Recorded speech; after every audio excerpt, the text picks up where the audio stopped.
Assalamualaikum warahmatullahi wabarakatuh. Salam sejahtera untuk kita semua. Saya Hermi Pakaya, mahasiswi jurusan akuntansi semester ketiga di Universitas Negeri Gorontalo. Baik, sebelum mulai saya punya sebuah quotes. Orang bijak berkata, awalilah setiap pekerjaan dengan perencanaan yang baik, karena gagal dalam merencanakan sama dengan merencanakan kegagalan.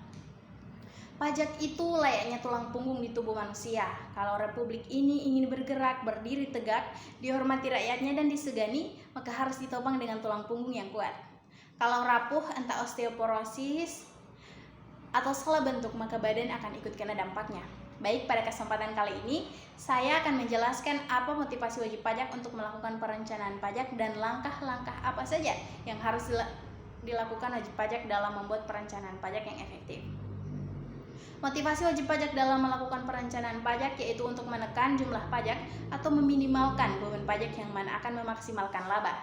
Semakin tinggi tarif pajak yang dikenakan, maka akan semakin tinggi pula motivasi wajib pajak untuk melakukan perencanaan pajak.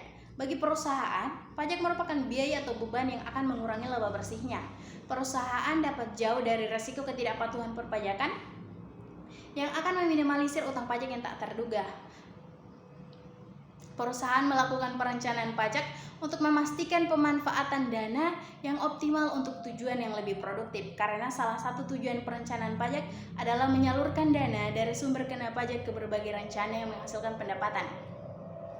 Langkah-langkah yang harus dilakukan wajib pajak dalam membuat perencanaan pajak yang efektif, yaitu menganalisis informasi yang ada. Tahap pertama dari perencanaan pajak adalah menganalisis komponen yang berbeda atas pajak yang terlibat dalam suatu proyek dan menghitung seakurat mungkin beban pajak yang ditanggung. Hal ini hanya bisa dilakukan dengan mempertimbangkan masing-masing elemen dari pajak, baik secara sendiri-sendiri maupun secara total, yang dapat dirumuskan sebagai perencanaan pajak yang paling efisien. Buat satu model atau lebih rencana besarnya pajak. Pilih bentuk transaksi operasi atau hubungan internasional.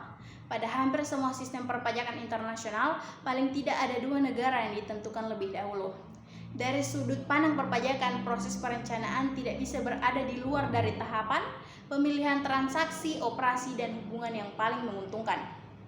Yang ketiga, evaluasi atas perencanaan pajak. Tax planning sebagai suatu perencanaan yang merupakan bagian kecil dari seluruh perencanaan strategis perusahaan. Oleh karena itu, perlu dilakukan evaluasi untuk melihat sejauh mana pelaksanaan suatu perencanaan pajak terhadap beban pajak, perbedaan laba kotor, pengeluaran selain pajak, atas berbagai alternatif perencanaan. Yang keempat, mencari kelemahan dan kemudian memperbaiki kembali rencana pajak. Untuk mengatakan bahwa hasil suatu perencanaan pajak baik atau tidak, tentu harus dievaluasi melalui berbagai rencana yang dibuat. Tindakan perubahan atau up-to-date planning harus tetap dijalankan, walaupun diperlukan penambahan biaya atau kemungkinan keberhasilannya sangat kecil. Dan yang terakhir, memutakhirkan rencana pajak.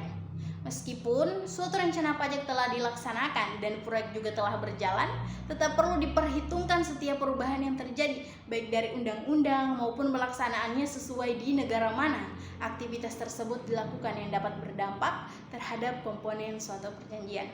Yaitulah penjelasan dari saya. Sekian dan terima kasih. Assalamualaikum warahmatullahi wabarakatuh.